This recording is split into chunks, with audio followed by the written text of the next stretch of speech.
Welcome back, everyone. In today's episode, we're going to be talking about the concept of detachment and how essential this leadership quality is in a professional setting.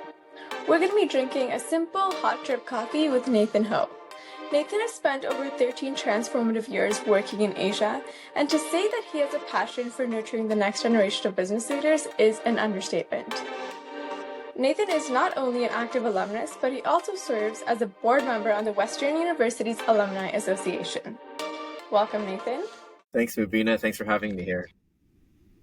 Can you talk a bit about your background and your education? Yeah, of course. So, as you nicely put it, I don't have to say much more because you did such a great job in my intro.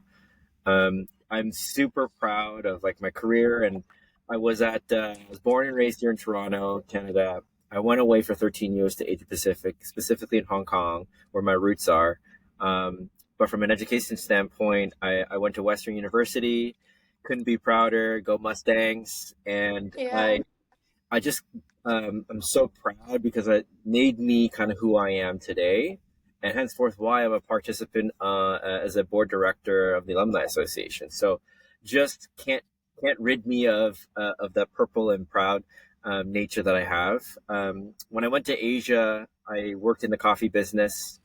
And I started out there, and then afterwards I realized I want to do more than just coffee. Coffee's great, but I want to do more. And then I did my Ivy Executive MBA when I was there. So not only did I have purple, that I have green as well too, and it really helped me also pave the way for my future. It really made me realize doing an executive MBA. Don't trust people just because they're older than you. Yeah. Is something that is prevalent in business, and just because Right. someone has more years of experience and whatnot, it doesn't mean that they actually are smarter or more capable. So I learned that 100%. in my career. Yeah. And also, just to go back to the experience you were talking about, in my opinion, experience doesn't necessarily come with age. Like, I feel like a lot of us like to label experience as something you get only as a job, but I think that for some people we've had different life experiences even as a kid that we've accumulated a lot of knowledge and skills from, and I think that it's important for people even in careers to be able to acknowledge that. 100%. And I think I work in the world of people management, human resources, learning and development, talent acquisition, talent management. And there's a lot of amazing people who have such great skills that are not accumulated from work, right? You can't see Hmm.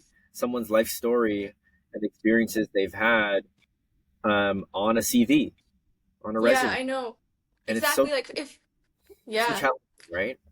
Yeah, 100%. Like, even, I don't know, this is kind of going back to my story. Like, when I was a kid, like, I was really exposed to the world of business because of my parents and my mom specifically. I was kind of like an apprentice of my mom, always helping her out with her business and just learning how it goes, how she communicates with people, how business works. And that really helped to shape me and my mind and just my ability to absorb information and even absorb how people think in business and whatnot, which has really helped me in my life. And I would say that that's a really great skill to have, but unfortunately, I can't really put that on my CV, you know? Can you share one thing, one anecdote or something that you learned specifically that is guiding you in your life, that's always resonating with you? You can hear her voice. Hmm. We're switched Um, this around here. This is now my podcast, and you're my guest. yeah, let's see. I don't know. Well, so we've had a lot of businesses, ever since. Like, my mom's a business person and she loves doing business. We've had banquet halls, we've had toy stores, we've had all sorts of businesses, and throughout the process, like, I was always by her side watching what she did, but I also used to help her out, like, even when it came to inventory, when it came to staffing, when it came to what's it called, staging, anything like that, like any sort of practical thing. Like, I feel like I've developed a lot of logical skills since I was like 5 years old, because I was always by her side just doing things and looking up to her. So I don't know, like, I feel like um I would say I'm gifted logically because of that, because I've just been able to, I was kind of thrown into the fire at times, and I was like, okay, you have to figure it out, and I was like, okay, well, I can figure it out because I'm here now. So that's the thing that I've learned throughout my life, I guess. It's an amazing quality to have in life. and that just sets you up for success, right? Because as Yeah. just an example to anyone who could be a potential future guest on the podcast, Mubina goes through lengths of preparation and sending you documents to make sure you're well aware and prepped. So that logic that you have in if it's in staging or prepping something, or you know what, it's sort of, you could feel it, right? And those are Yeah. skills that are not taught oftentimes in a job. You have to learn on the job, but you had that ever since you were 5. So Yeah. it definitely speaks volumes. Yeah.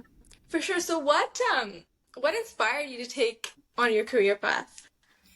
Like after your Well, executive MBA, I guess. I I I get asked this question a lot from a lot of younger professionals, and one thing that I always say is that I knew early days, and this is sort of maybe self awareness, practice, feedback, is that I'm a very like I'm highly extroverted, and I know that I love and get energy from talking to people, and so that as a awareness piece, I took that, and in college and my early career, I learned to sharpen it and make it and call it like a job attribute. So that is client facing, human to human interaction, sales, communication, collaboration, collaborator, and those skill or attributes really changed back into how I can apply it to future jobs. So the self awareness piece, that I was extroverted, I loved playing sports, I loved teamwork, collaboration, I love communicating. I use those elements, and then I put them into, hey, where could I use those in a job setting, or what kind of roles could I get with that? And then quickly I just saw sales, frontline, business development, that curiosity for things, interacting with people, going to events. That was something that I loved, and that's kind of where you could see that common thread throughout my career. Yeah, that's very nice. So now let's get into the topic. So what's your definition of detachment? I mean, in my context, maybe I put it in a few ways. So personal and professional, but I would also say that they also kind of blend together, as we all know now. Um, our lives are not sort of separated as they used to be when pre pandemic. Now it's all intertwining. But from a business context, how detachment relates to me is I have to be detached in the role that I play in business development and sales. If I get overly emotional and tied to a sale or a client interaction, uh, yeah, it's not going to be good, because I'll just dwell on it, and I am going to not be able to go on to the next one. Yeah, I heard an interesting thing from Roger Federer, who delivered a keynote to a university at graduation to a class, and he talked about how him as one of the most winningest tennis players in history, he lost or he won only 54% of the points he took. Mhm. If you think about that, that's a big, not the best win loss ratio there. But detachment, think about the level of detachment he has for every point that he loses, to detach away from that. Yeah. An amazing tennis player like him uh, has to exercise it. And for me, how it relates in business, I have to do that in sales. Every deal that I go into, I have to expect that 50-50 or even less, I'm going to get a win. So that I Yeah. have to detach from. Personally, detachment is seen in a lot of areas of my life too, right? I have to also separate my work to my family sometimes, because if I carry the heavy load of a loss from sales, or an opportunity that didn't go where I wanted to, how do I detach from that, learn from that, and then come back whole to my family? I've got as I shared earlier, I've got a 8-month-old little boy, baby boy, my wife. So I have to be able to find a way to detach, to be able to show up fully whole to my family. But I don't think detachment means a total separation either, because I think we learn from that, and we need to learn from the losses or the pain. Yeah. And I To think even if we like distill that down, we can say that detachment is acknowledging that you do have some emotions associated with something, but it's not actually indulging in those emotions and reacting from there. It's just kind of allowing them to passively flow by. And this actually helps you to this helps with resiliency, right? 100%. It's a great thing that you brought up there, because I think, resiliency is something that we are having to exercise day in, day out. Yeah. That Yeah. I think it's easier said than done, to be really honest Yeah. with you. 100%. I'm not even sure, like, what do you do to help yourself with resiliency and detachment? Like, what are some things that you do, Mubina? I would be curious to know. Hmm. Well, something that I've been keeping in mind, especially for example, let me talk about the podcast. Like initially, there was these two finance professors who were interested in working with me. In the beginning, I thought it was a great idea. However, I was actually super eager to work with them in the beginning, but I had to detach myself from them because I realized that you know what, they don't actually have the best interest for me, for my platform, for what I want. So do in my mind I was like, do you really believe that they're the only option that you have to work with? And then I was like, no, because guess what, there's 8 billion people in the world, and the right people will find me. And I love that. that's how I go about detachment, at least, like it's important to realize that there's so many different possibilities, and you don't have to attach yourself to one, because you might just not be seeing the bigger picture, and you might not be able to yeah, really just see the bigger picture. Yeah, it's the same. I'm totally similar in with you as well too. In that glass half full type of mindset, growth mindset. In that, if this is not the one, there's going to be 100 others that are going to be out there. This world is just too big for me to just rest my laurels on one sort of opportunity that doesn't turn out the way that I want it to. So I think that having that mindset to think bigger is a huge way to cope and push through that. The other thing that I would also say is, um, to me, detachment is also that if you don't get something your way, the number one word that I think about is control. We don't have control over someone else's thoughts, impressions, and decisions. And that happens so much, right? You cannot Yeah. control what they do. The other thing is, I would never also like to think of a rejection or a failed opportunity as something to affect my personal value and Yeah. worth. So I think it's 100%. really also important, as a certified coach as well too, to, and I hear this a lot, and I've been through it too, is devaluing yourself or not appreciating your self worth. I think Yeah. making sure that as you detach from something, to preserve and make sure that, hey, you know what? No skin off my back. I am who I am. I know what I've done in my life. I'm valued. I'm worthy of the air that I breathe, the Mhm. ground that I walk on. I'm here in this world too.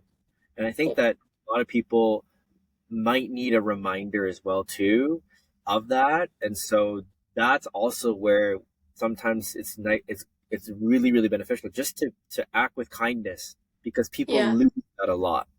Yeah. Um, And I even like the self-awareness, or the I guess self-worth piece. I do talk about it in my first episode, so if anybody's interested, they can definitely go back and watch that. yeah, I mean, it's such a great topic that we constantly kind of forget about sometimes, but Yeah. it's to build that up and have reminders. And for me, I'd like to talk to others sometimes, in my own way to validate my self-worth. Sometimes I don't need that, but at the same time, it's also really nice to hear that, right? So uh, Yeah. that's just another thing that I do. And something else to keep in mind, like self-worth, it's not based on like your career or based on anything. You're worthy because you're born, and that's it. And that's all the justification you really need. Yeah, that's such a great point. Yeah. Did Okay, you say let's that to me? Thank you. You're here, yeah. Nathan. You were born. You are worthy of yourself and your life. Thank you, Mubina. Okay, so how do you think detachment is beneficial in a professional setting? Like, for example, in a job, or like in a meeting, like a job meeting? I think it's extremely valuable. I think the the value in it is, I think, maybe going back to where you were saying earlier, the podcast is being highly logical. So Yeah. I always think about the right brain, left brain, the logic, the emotion. I think in regards to an organizational setting, detachment helps with being logical about things, because we can't control emotions of other people, can't control how people act. We can only control ourselves. And if we're Yeah. able to be in a board meeting where a decision doesn't go one way, or someone gives you a weird look, or someone doesn't show up to the team's call in a very important meeting that you've hosted, I think it's important to think logically about, okay, um, you create like a bit of a flow chart or an understanding of, okay, what could have happened, but not get bogged down by that, but quickly and use your critical thinking and judgment to say, hey, if they didn't show up for this, this is the reason, or it's their loss or something like that. I'm going to move on to the next thing, right? Because Yeah. I have a task, I have a North Star that I have to follow, or KPI that's driving me.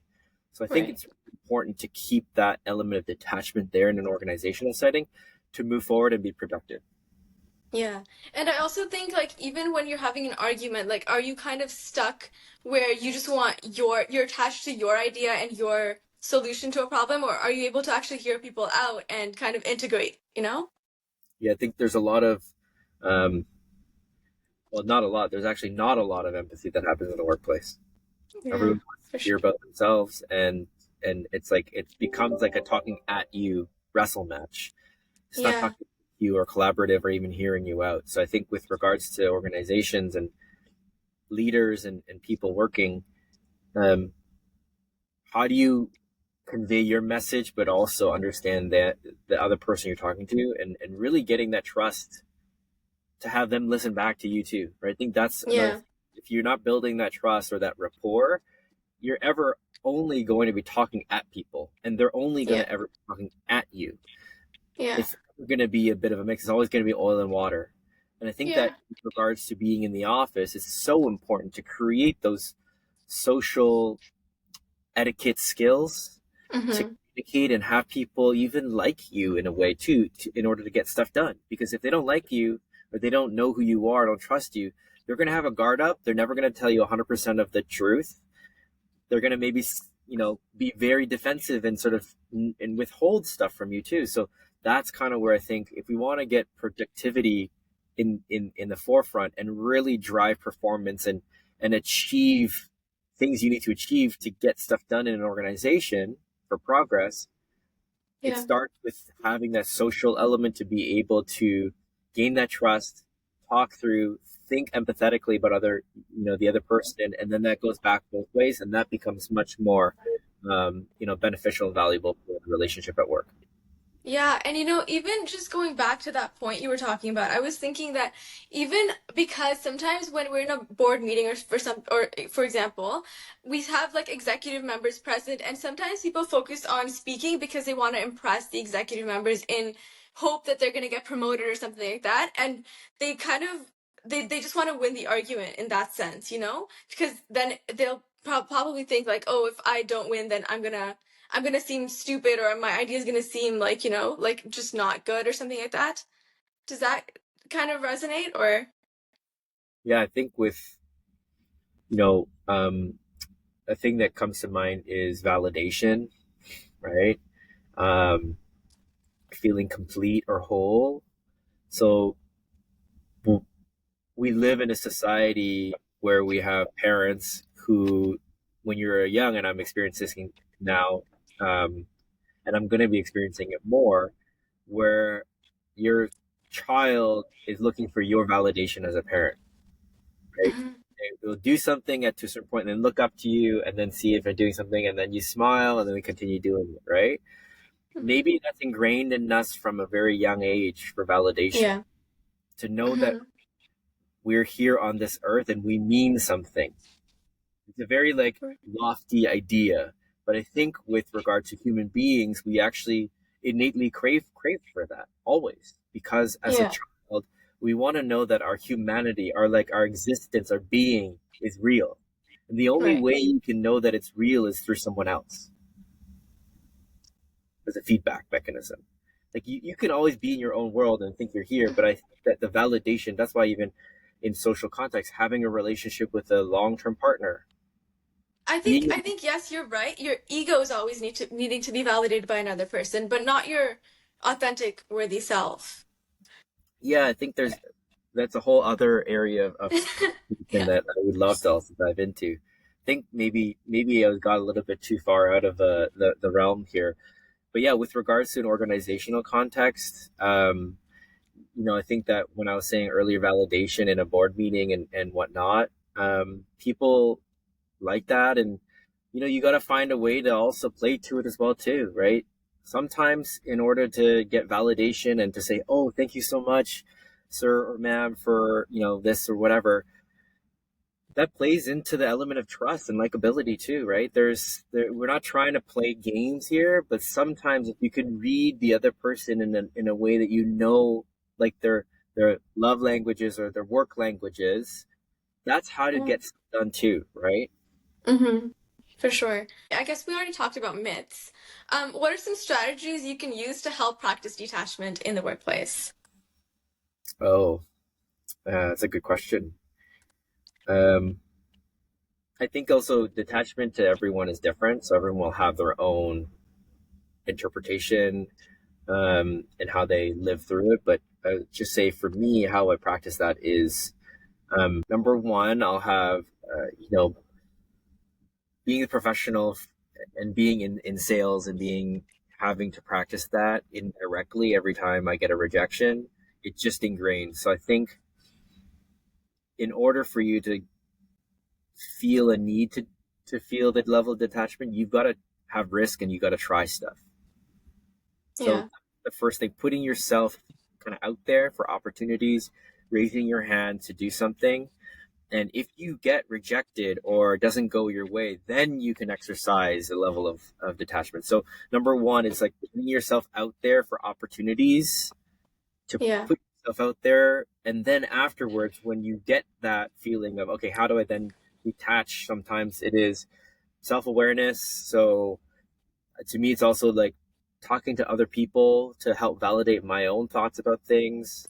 Um, yeah, I mean, Something, yeah. I don't journal or anything like that, but there's other Yeah. things to do. But yeah, that's just how I do it, and maybe it's more so ingrained in me through so many years of doing it Yeah, unconsciously. I think it's hard. It's always hard to think about it when you're kind of doing it on autopilot, I feel. It Um, is yeah. like nature But to you, also, right? yeah, for sure. And also something else that I thought about is sometimes meditation also helps with detachment because, for example, it's possible to even meditate your pain away, and the only reason you do that is because you're holding space for your pain and acknowledging that it's pain and it's actually not a part of you, and that's how you allow it to dissipate. And that's something that I've practiced, like physical pain. So that's how I know that that works for me. So I love that's something you can try too, bringing I that up. Yeah, guess. thanks for bringing that up because that's like in another way to say that the it manifests into physical is like play sports. So that's another way. Like I'll work out, go to the gym, play basketball, go for a run, and then that really helps to dissipate it into nothingness, right? So Yeah, yeah, exactly. Okay, so how do you think, last question, because we're out of time. So, how might the concept of detachment evolve in the future? these are good questions. Uh, Or just how leadership is transitioning, how tech is taking forward, and whatnot? the first thing that I thought of was tech, right? Like Okay. living in a world in a society that's becoming really well versed with technology. AI is the buzzword of the whole, I guess, year and many more years to come. Um, Being detached, I think, is also going to be more and more difficult. So that's where I see it happening. I see it's going to be pervasive in a lot of areas where highly necessary. But again, like how many of us are on our phones and Yeah. detach ourselves away from doom scrolling on TikTok or IG or whatnot, right? Yeah. It's just hard. Yeah. So where I see it in the future is exactly people like you bringing awareness to this idea of detachment and the importance of understanding it and practicing it in a healthy way. So I think that Yeah. it's something that's going to continue to be in high demand, and I think the skill set to practice it and preach it is also really important, especially in the workplace. So that's kind of where I have it, and it's mostly because of technology, in my opinion. Um, Yeah. where we see a lot of technology, we're going to have another camp that's highly human focused too. So where you have the world of tech and robots and automation and whatnot, you're going to have the other camp of we need to be highly humanistic and don't forget our where we come from and who we are. We are Yeah. emotional beings that can't help but be attached to stuff. Hmm. How do we Yeah. kind of preserve this area as well too and not forget that we are only human beings and to be kinder to ourselves too if we cannot be detached for things. We're not robots. It's not easy for all of us. Yeah. I Definitely. mean, I definitely think. is important. Yeah, definitely. I think technology is just making us really dependent on it, and um we're losing our ability to think because of it. Like a lot of our brain. I think like it's gonna be so much harder to detach. Yeah. I'll say like one final thing is like where I'm business the business that I'm in, and I'm in the business of coaching, professional Yeah. coaching. So if you can't yourself exercise or practice something like detachment as a everyday skill set, that's where a coach comes into play, right? I've had a Hmm. coach, I've been a coach, right? So I know the understanding that having someone on your side to help you to regulate these inner emotions, inner thoughts, and put them into professional and personal life really help because that person as a coach is it's all private, it's all confidential, and they're skilled, they're trained, they're certified to be able to help you with this stuff. So the idea is you can't always do it on your own. Like I've never won a single deal or made a deal all on my own. Like it Yeah. takes a group of people sometimes to help you with that. So Yeah. having a coach to me is another tool, of course, that I can't say more good things about. Okay, on that note, why don't you talk a bit about your coaching business? Where can people find you, reach out to you? Yeah, I mean, LinkedIn is my main channel that I like to communicate through. Um, and the business that I work for is Ezra Coaching. So Ezra is a coaching organization that is digital, and we like to scale coaching to not just the executive level, but everyone else at an organization. So if you work in an organization and you feel as though you would love to have a coach to work with, or you see a place for it in your organization to help develop yourself, your leaders, your peers, feel free to reach out to me, nathan.ho@helloezra.com, or come and find me on LinkedIn, and we'll connect and have a talk.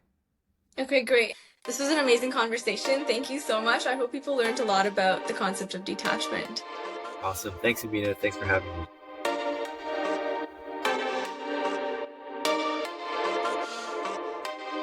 This program is meant for entertainment purposes only. It is not meant to replace any educational programs or represent a professional coaching program.